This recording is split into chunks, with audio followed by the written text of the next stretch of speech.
C'est pour aller directement en prison que Julian Assange a quitté cette cour de justice dans cette camionnette en fin d'après-midi. La justice britannique a refusé de le libérer sous caution. Il est officiellement en détention au moins jusqu'au 14 décembre prochain. Devant les dizaines de télévisions présentes dans une cohue indescriptible, ses collègues et avocats ont crié au complot politique contre le fondateur de Wikileaks, qui était devenu depuis quelques semaines la bête noire des grandes puissances.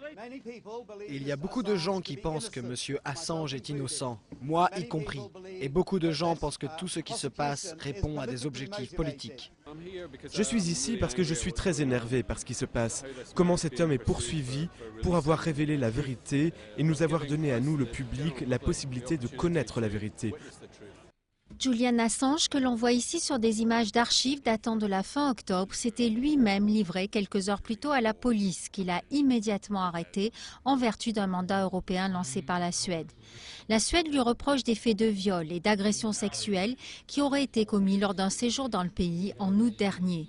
Stockholm réclame son extradition, mais Julian Assange a fait appel, une procédure qui pourrait prendre beaucoup de temps.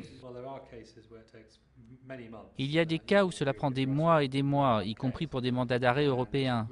Par exemple, si la défense présente des éléments qui inquiètent les juges, eh bien, il faudra qu'en Suède, les autorités judiciaires prennent le temps de mener l'enquête aussi pour pouvoir répondre à ces éléments.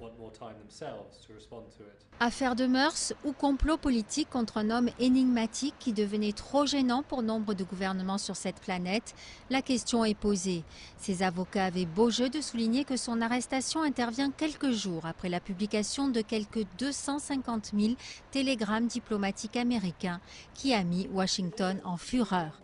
La justice britannique, elle, a estimé que les accusations d'agression sexuelle portées contre lui étaient extrêmement graves.